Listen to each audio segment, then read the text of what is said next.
Hello student, solution and colligative properties में आज ये लेक्चर नंबर 8 होगा और टॉपिक हम लोग का जो होने जा रहा है वो एबनॉर्मल कॉलिगेटिव प्रॉपर्टीज होगा। पिछले वाले लेक्चर नंबर 7 में हम लोग डिस्कस कर चुके हैं ऑस्मोटिक प्रेशर। टॉपिक को स्टार्ट करने से पहले यहाँ पे सबसे पहले कॉलिगेटिव प्रॉपर्टीज क्या है उसके बारे में जानकारी होना चाहिए और तब जाके एबनॉर्मल कॉलिगेटिव प्रॉपर्टीज। पिछले 4-5 वीडियो लेक्चर में हम लोग सिर्फ और सिर्फ कॉलिगेटिव प्रॉपर्टीज को स्टडी किए हैं। कॉलिगेटिव प्रॉपर्टीज में बोला जाता है कि एक ऐसा प्रॉपर्टी जो नंबर ऑफ पार्टिकल्स पे डिपेंड करे। कॉलिगेटिव प्रॉपर्टी वैसा प्रॉपर्टी है जो नंबर ऑफ पार्टिकल्स पे डिपेंड करे, नेचर ऑफ पार्टिकल पे नहीं, साइज ऑफ पार्टिकल पे नहीं, कुछ भी नहीं, बस सिर्फ और सिर्फ वो प्रॉपर्टी जो पार्टिकल्स के नंबर पे डिपेंड करे उसको कॉलिगेटिव प्रॉपर्टी बोलते हैं। हम लोग 4 डिफरेंट टाइप्स का कॉलिगेटिव प्रॉपर्टी स्टडी कर चुके हैं। फर्स्ट हम लोग का था RLVP, relative lowering of vapour pressure. Second हम लोग किए थे elevation in boiling point, third किए थे depression in freezing point and fourth मेरा लास्ट वीडियो लेक्चर में ऑस्मोटिक प्रेशर हुआ था। तो ये 4 प्रॉपर्टी को कॉलिगेटिव प्रॉपर्टी बोला जाता है और इस चारों कॉलिगेटिव प्रॉपर्टीज से रिलेटेड हम लोग एबनॉर्मलिटीज क्या है उसके बारे में स्टडी करेंगे। सबसे पहले अगर हम बात करें कि जो सॉल्यूशन होता है उसमें जो सॉल्यूट हम लोग नॉन वोलेटाइल डालते हैं वो 2 तरह का हो सकता है। एक जो वाटर में या सॉल्वेंट में जाने के बाद डिसोसिएट नहीं हो, एसोसिएट नहीं हो, वो जैसे है वैसे ही रह जाए। वैसे सिचुएशन में जो कॉलिगेटिव प्रॉपर्टी ऑब्जर्व होता है वो नॉर्मल होता है। लेकिन अगर नॉन वोलेटाइल सॉल्यूट को अगर सॉल्वेंट में मिलाया जाए और वो सॉल्वेंट में मिलाने के बाद या तो वो डिसोसिएट कर रहा हो या फिर वो एसोसिएट कर रहा हो, इस दोनों कंडीशन में number of molecules, number of particles जो होता है वो हम जो सोच के रखे हैं उससे चेंज हो जाता है, जिसके चलते एबनॉर्मलिटीज इन कॉलिगेटिव प्रॉपर्टी ऑब्जर्व होता है। फाइनली जो हम लोग एक्सपेरिमेंटली मॉलिक्यूलर वेट डिटरमाइन करते हैं कॉलिगेटिव प्रॉपर्टी के हेल्प से, वो भी एक्चुअल नहीं आ पाता। इसी चीज को एक्सप्लेन करने के लिए हम लोग यहाँ पे जो टॉपिक स्टार्ट किए हैं वो एबनॉर्मल कॉलिगेटिव प्रॉपर्टीज है। अगर हम बात करें आइडियल सॉल्यूशन का, तो आइडियल सॉल्यूशन में जो कंपोनेंट्स होता है उसमें ना तो डिसोसिएशन होता है ना ही एसोसिएशन, उसके लिए ये टॉपिक नहीं है। लेकिन अगर नॉन आइडियल सॉल्यूशन का बात करें तो वहाँ एसोसिएशन डिसोसिएशन पॉसिबल है, और पॉसिबल है तो नंबर ऑफ पार्टिकल जो हम सोच के रखे हैं वो एक्चुअल से डिफरेंट होगा, और डिफरेंट होगा तो कॉलिगेटिव प्रॉपर्टीज भी हमारा क्या होगा, डिफरेंट ही होगा। और उसी चीज को स्टडी करने जा रहे हैं। सपोज कीजिए कि आप 100 molecules of NaCl, 100 unit NaCl का वाटर में मिलाए हो, तो मेरे माइंड में क्या है कि जो कॉलिगेटिव प्रॉपर्टीज है वो नंबर ऑफ पार्टिकल्स पे डिपेंड करता है, और वो नंबर ऑफ पार्टिकल्स कितना है 100। लेकिन जब वाटर में NaCl जाता है तो वो डिसोसिएट करता है Na+ एंड Cl-, लगभग 100% डिसोसिएट करता है। एक NaCl 2 आयंस का फॉर्मेशन कर रहा है, Na+ एंड Cl-। तो इस तरीके से 100 NaCl के अकॉर्डिंग हम प्रोडक्ट सोचे थे, हम कॉलिगेटिव प्रॉपर्टी सोचे थे 100 मॉलिक्यूल्स के अकॉर्डिंग आएगा, लेकिन ये 200 मॉलिक्यूल्स के अकॉर्डिंग आ रहा है। ऐसा इसलिए क्योंकि नंबर ऑफ पार्टिकल्स 100 जरूर दिए थे, लेकिन वाटर में जाने के बाद वो डिसोसिएट कर गया। अगर 100% डिसोसिएट हो रहा है तब तो कोई दिक्कत नहीं है, लेकिन बहुत ही कम एग्जाम्पल ऐसा मिलेगा जो 100% डिसोसिएट करेगा। अगर 100% डिसोसिएट नहीं कर रहा है तो वहां पे एक टर्म आएगा डिग्री ऑफ डिसोसिएशन और डिग्री ऑफ एसोसिएशन, जिसको इक्विलिब्रियम में क्लास 11th में डिस्कस किया जा चुका है। उसके हेल्प से हम लोग यहाँ पे पता करते हैं कि कितना परसेंट डिसोसिएट किया, और उसी के लिए एक टर्म इंट्रोड्यूस करते हैं, वो है वेंट हॉफ फैक्टर, जिसको स्मॉल आई से रिप्रेजेंट करते हैं। तो वेंट ऑफ फैक्टर डिसाइड करना यहाँ पे सबसे इंपॉर्टेंट होगा, तभी जाके हम लोग इस कॉन्सेप्ट को अप्लाई कर पाएंगे। अगर हम बात करें एबनॉर्मल कॉलिगेटिव प्रॉपर्टीज का, तो उसके लिए हम लोग वेंट ऑफ फैक्टर को इंट्रोड्यूस करने जा रहे हैं। कौन सा?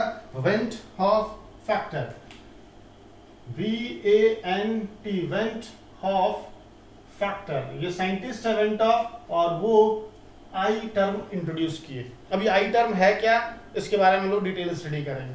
अगर मेरे पास कॉलिगेटिव प्रॉपर्टीज का बात किया जाए तो सबसे पहला कॉलिगेटिव प्रॉपर्टीज था relative lowering of vapour pressure, दूसरा कॉलिगेटिव प्रॉपर्टीज था एलिवेशन इन बॉइलिंग पॉइंट, तीसरा कॉलिगेटिव प्रॉपर्टीज है डिप्रेशन इन फ्रीजिंग पॉइंट, और चौथा कॉलिगेटिव प्रॉपर्टीज है ऑस्मोटिक प्रेशर। तो मेरे पास 4 डिफरेंट टाइप का कॉलिगेटिव प्रॉपर्टीज है जो कि ऑलरेडी डिस्कस्ड है, RLVP, elevation in boiling point, depression in freezing point and osmotic pressure. बताइए ऑस्मोटिक प्रेशर में हम लोग जो फार्मूला पढ़े थे वो पढ़े थे pi is equals to CRT। ये तो नॉर्मल कंडीशन में, अब नॉर्मल में हम लोग क्या लिखेंगे ICRT। ठीक है, पहले नॉर्मल वाला लिख रहे हैं। Depression in freezing point delta TF is equals to हम लोग क्या लिखते हैं KF into molality. Elevation in boiling point में delta TB is equals to लिखते हैं KB इंटू मोलालिटी। चलिए relative lowering of vapour pressure में लिखते हैं P0 minus P upon P0, P0 minus P upon P0 is equals to mole fraction of किसका solute का लिखते हैं। मोल फ्रैक्शन किसका लिखते हैं सॉल्यूट का। ये तो एक्चुअल कॉलिगेटिव प्रॉपर्टीज में हम लोग डिस्कस कर चुके हैं। अगर यहाँ पे इंट्रोड्यूस किया जाए वेंटर फैक्टर तो यहाँ पे आएगा I, यहाँ भी आएगा I और यहाँ भी आएगा I। यहाँ पे हम लोग ऐसा करते हैं कि जो मोल फ्रैक्शन सॉल्यूट है इसको थोड़ा सा ब्रेक करते हैं, number of moles of solute upon number of moles of solute plus number of moles of solvent. वेंटर फैक्टर किसके लिए एप्लीकेबल है सॉल्यूट के लिए, ना कि सॉल्वेंट के लिए। तो यहाँ पे क्या लिखेंगे I से मल्टीप्लाई कर देंगे। तो जो मेरा फार्मूला है अब नॉर्मल कॉलिगेटिव प्रॉपर्टीज के केस में चेंज होकर कुछ इस तरीके से आ जा रहा है। मतलब जो पिछला फार्मूला पढ़े थे और ये अब वाला फार्मूला पढ़े हैं, दोनों में डिफरेंस बस किसका है I का। तो पहला वाला जो फार्मूला हम लोग चारों पढ़ चुके हैं वो उस समय ये मान के कि वो मॉलिक्यूल्स वाटर में जाने के बाद सॉल्वेंट में जाने के बाद ना तो उसका डिसोसिएशन हो रहा है और ना ही उसका एसोसिएशन हो रहा है, लेकिन यहाँ पे हम लोग ये मान के चल रहे हैं कि डिसोसिएशन एंड एसोसिएशन पॉसिबल है। उसके अकॉर्डिंग I निश्चित रूप से अगर हम I डिटरमाइन कर पाए तो हम लोग आसानी से इस पर बेस्ड क्वेश्चन भी कर सकते हैं। तो क्वेश्चन राइज होता है I है क्या और क्या से डिसाइड करेंगे। एक सिंपल एग्जांपल से जब NaCl का हम लोग अभी बात किए थे तो NaCl का 100 लिए थे पार्टिकल्स, वाटर में जाने के बाद ये 100 Na प्लस बना दिया और 100 Cl माइनस बना दिया। हम जो कॉलिगेटिव प्रॉपर्टी इसके अकॉर्डिंग सोचे थे ये कैसा होगा तो थ्योरेटिकल होगा। ठीक है, ये होगा थ्योरेटिकल कॉलिगेटिव प्रॉपर्टीज और यहां से जो कॉलिगेटिव प्रॉपर्टी आएगा वो होगा observed colligative property. Observed colligative property. अब ध्यान से देखिए यहाँ पे 100 से कितना हो गया 200, पार्टिकल था 100 और हो गया कितना 200। मींस ऑब्जर्व में हमको 200 पार्टिकल के चलते कॉलिगेटिव प्रॉपर्टी ऑब्जर्व हो रहा है, जबकि एक्चुअल में थ्योरेटिकल ये कितना है जस्ट 100। तो इसका कितना टाइम्स है ये तो 2 टाइम्स है। I का वैल्यू यहाँ पे कितना लेंगे 2 लेंगे। अब ये I कैसे निकला है हम लोग लिख सकते हैं कि observed value of colligative properties upon normal colligative properties. क्या लिख सकते हैं इसको हम लोग अच्छे से लिखें।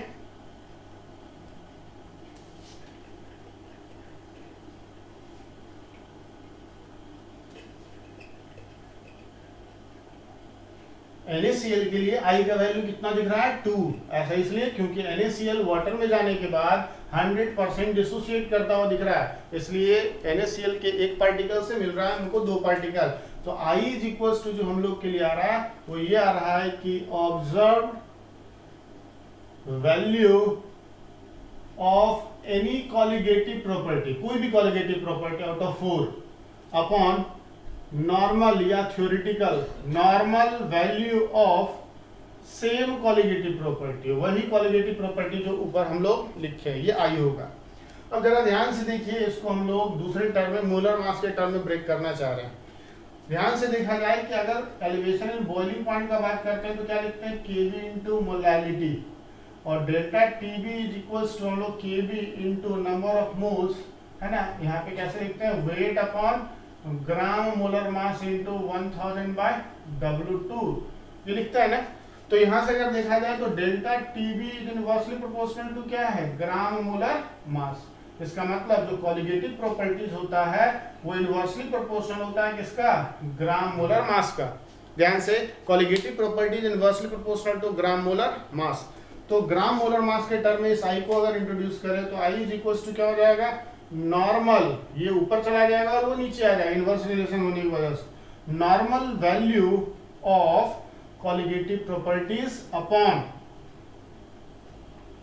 Observed value of colligative property.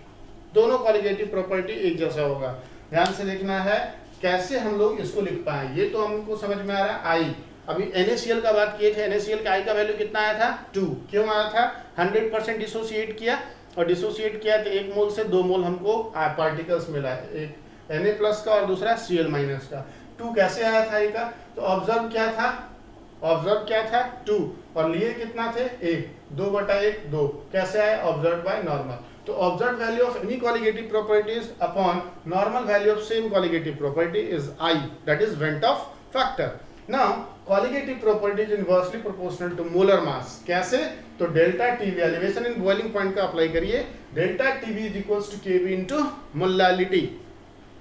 अब मोलालिटी को हम लोग कैसे लिख सकते हैं, W1 upon gram molar mass into 1000 by W2। W1 क्या है, weight of solute, and W2 क्या है, weight of solvent in gram. यहां से अगर देखा जाए कि delta TB is inversely proportional to gram molar mass, इसका मतलब डेल्टा टीवी है क्या, तो डेल्टा टीवी है colligative property, then colligative property is inversely proportional to gram molar mass, colligative property is inversely proportional to gram molar मास।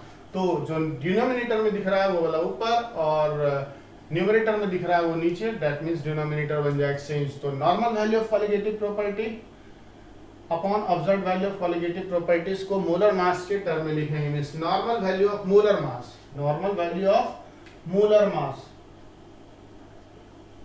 किसका, solute का, और observe value of molar मास, ये लिख सकते हैं। एक और बात यहाँ पे देखिए, क्या delta TB is equals to KB into m है, इसका मतलब delta TB is directly proportional to क्या आ रहा है, मोलालिटी, इसका मतलब colligative property is directly proportional to क्या आ रहा है, molality, colligative property directly proportional to molality. इसको अगर मोलालिटी के टर्म में लिखे तो क्या लिखेंगे, I is equals to observed value of any colligative properties, ठीक है, ऑब्जर्व वैल्यू ऑफ मोलालिटी, चूंकि मोलालिटी के टर्म में लिख रहे हैं, of molality upon normal value of molality, normal value of molality, ठीक है। तो फिर से आई को हम लोग 3 तरीके से एक्सप्रेस कर चुके हैं। फर्स्ट क्या है, I is equals to observe value of colligative properties upon normal value of same colligative properties, और कॉलिगेटिव प्रॉपर्टी मोलर मास पे इनवर्सली डिपेंड कर रहा है, इसलिए आई इज इक्वल्स टू लिख दिया normal value of molar mass upon observed value of molar मास। ये experiment से मिलने जा रहा है और ये थ्योरेटिकल मिलने जा रहा है। तीसरा, I is equals to observed value of molality upon normal value of molality, इसलिए क्योंकि colligative property is directly proportional to molality.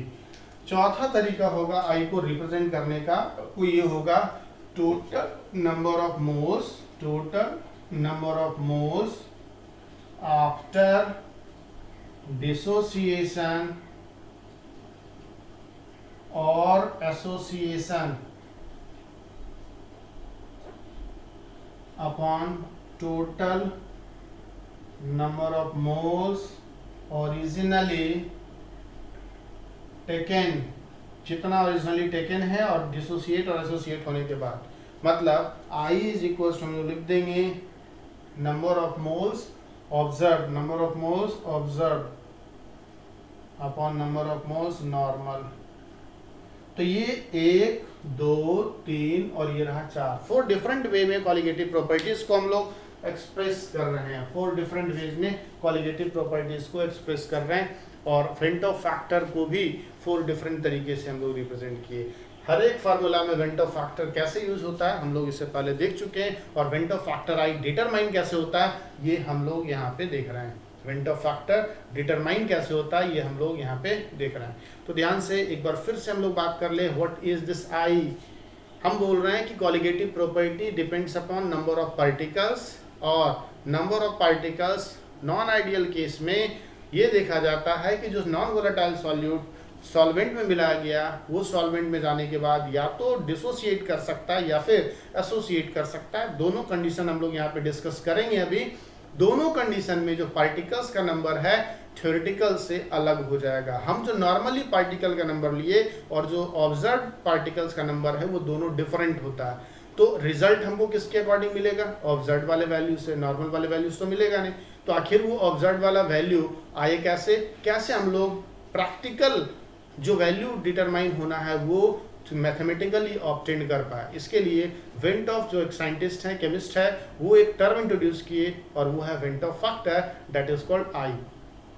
आई क्या बताता है कि कितना पार्टिकल लिए और जाने के बाद कितना हो गया, कितना हो गया अपॉन कितना लिए थे, कितना हो गया अपॉन कितना लिए थे।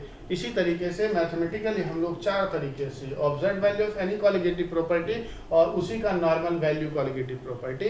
Colligative property is inversely proportional to molar mass, that's why i is equals to normal value of molar mass upon observed value of molar mass. Next, colligative property is directly proportional to molality, तो molality के term observed value of molality upon normal value of molality, and I is equals to number of mole observed upon number of mole normal। अब यहाँ पे दो condition देखते हैं, dissociation and association का, और किस तरीके से हम लोग आई को डिटरमाइन करते हैं ये भी हम लोग डिस्कस करेंगे। सपोज डिसोसिएशन का बात करते हैं, कैल्शियम क्लोराइड है मेरे पास जो कि वाटर में डिजॉल्व करवा दिए, सॉलिड के रूप में कैल्शियम क्लोराइड है। सॉलिड के रूप में क्या है मेरे पास, कैल्शियम क्लोराइड, और वो कैल्शियम क्लोराइड वाटर में जाने के बाद डिसोसिएट हो रहा है। अब वो डिसोसिएशन 100% नहीं हो रहा है। कभी कभी पूछा जा सकता है कितना परसेंट डिसोसिएट हुआ, वो डिफरेंट क्वेश्चन में डिस्कस किया जाएगा। तो मेरे पास जो है डिसोसिएशन का केस डिस्कस कर रहे हैं, डिसोसिएशन का केस डिस्कस हम लोग करने जा रहे हैं। डिसोसिएशन एग्जाम्पल ये है CaCl2, जो ब्रेक होगा तो बनाएगा Ca2 plus and 2Cl minus. ठीक है, आई यहाँ पे कैसे डिटरमाइन करेंगे, ध्यान से देखिए। CaCl2 का इंफॉर्मेशन देगा, क्वेश्चन सॉल्व करना है, बट आई अगर पता है तो आई पुट करके सही आंसर हम लोग आपके निकालेंगे। T is equal to 0, initially इसका 1 मोल है, उस समय ये दोनों बना नहीं होगा, पानी में मिला ही है जस्ट, तो कैसे बन जाएगा, T is equal to T पे। अगर ये स्ट्रॉन्ग इलेक्ट्रोलाइट है, 100% डिसोसिएट करता है, ये तो खत्म हो जाता है, लेकिन यहाँ पे 100% डिसोसिएशन का केस नहीं मान रहा है, तो 1 माइनस क्या लिखेंगे, अल्फा। अल्फा क्या होता है, degree of dissociation. Degree of dissociation क्या होता है, एक मोल का कितना पार्ट डिसोसिएशन में गया, एक मोल का कितना अमाउंट डिसोसिएशन में गया, उसको हम लोग बोलते हैं डिग्री ऑफ डिसोसिएशन, जो कि अल्फा है। यहाँ 1 माइनस अल्फा, यहाँ पे कोफिशिएंट कितना है 1, यहाँ पे कोफिशिएंट 2 और यहाँ पे 1, यहाँ क्या लिखेंगे अल्फा, और यहाँ पे क्या लिख देंगे 2 अल्फा, जो कोफिशिएंट है वही लिखा जा रहा है। ठीक है, हम मोल कितना लिए थे 1, और टोटल ये हो गया। अब बताइए total mole after some time कितना हो गया, तो 1 minus alpha plus 2 alpha, alpha पे कैंसिल, 1 प्लस 2 अल्फा। तो आई इज इक्वल टू क्या हो जाएगा, number of mole observe upon number of moles normal. अब बताइए नॉर्मली ऑब्जर्व कितना है 1 प्लस 2 अल्फा, एंड नॉर्मल कितना है 1। क्या इस तरीके से आई डिसाइड कर सकते हैं, अगर अल्फा दिया है तो आई, और आई दिया है तो अल्फा, अगर अल्फा दिया तो आई और आई दिया तो अल्फा। ये किसके लिए अप्लाई किए, CaCl2 के लिए। अगर बात किया जाए एल्यूमिनियम सल्फेट के लिए अप्लाई करो, और ये मान के कि एल्यूमिनियम सल्फेट डिसोसिएट नहीं कर रहा 100%, ये मान के कि एल्यूमिनियम सल्फेट डिसोसिएट नहीं कर रहा है 100%, तो ऐसा है कि एल्यूमिनियम सल्फेट हम लोग लिखते हैं Al2SO4 होल थ्राइस। जब ये ब्रेक करेगा तो एल्यूमिनियम का 2 आयन देगा और सल्फेट का कितना आयन देगा, 3 आयन देगा, 2Al3 plus and 3SO4 2 minus. यहाँ पे अगर बात करें T इज इक्वल टू 0 पे 1 मोल से स्टार्ट करते हैं, नहीं बना, T is equal to T पे क्या हो जाएगा, 1 से अल्फा गया, 1 मोल से का कितना गया अल्फा, जिसको बोलते हैं हम लोग क्या, डिग्री ऑफ डिसोसिएशन। तो ये कितना बनेगा 2 अल्फा, क्योंकि अल्फा और उसके पहले उसका कोफिशिएंट, यहाँ पे क्या बन जाएगा 3 अल्फा, अल्फा उसके पहले सल्फेट का कोफिशिएंट। बताइए टोटल मोल कितना हो गया, टोटल मोल्स हो गया 1 minus alpha plus 2 alpha plus 3 alpha, 1 plus 3 2 5 1 4 4 alpha आ गया। यहाँ पे आई इज इक्वल टू क्या लिखेंगे, number of mole observe upon number of moles normal. बताइए 1 प्लस 4 अल्फा अपॉन क्या लिख देंगे 1, वेरी सिंपल। अगर अल्फा पता है तो आई, और आई पता है तो अल्फा। इसी तरीके से ओवरऑल हम लोग एक कॉमन फार्मूला जनरेट कर सकते हैं, और वो इस तरीके से कि सपोज कोई कंपाउंड है जिसको हम लोग AN से रिप्रेजेंट किए, कैसे AN से, जब ये ब्रेक करता है तो ये बना देता है क्या Na बना देता है। तो चलिए t इज इक्वल टू 0 पे इसका कितना मूल्य है 1, कुछ नहीं बना। t is equal to t पे पूरा खत्म होगा नहीं क्योंकि 100% डिसोसिएशन नहीं है, तो एक से कितना गया अल्फा, यहाँ पे अल्फा और उसका कोएफिशिएंट कितना n, टोटल कितना हो गया बताएंगे, टोटल हो गया 1 minus alpha plus n alpha. अब यहाँ से देखा जाए कि 1 और माइनस अल्फा अगर कॉमन ले लिया जाए, अल्फा अगर कॉमन ले लिया जाए प्लस अल्फा अगर कॉमन ले लिया जाए तो ये कितना हो जाएगा बताइए n माइनस 1। कोई दिक्कत, अगर यहाँ अल्फा कॉमन ले लिया जाए तो n alpha minus alpha that is n alpha common तो n माइनस 1। चलिए ठीक है।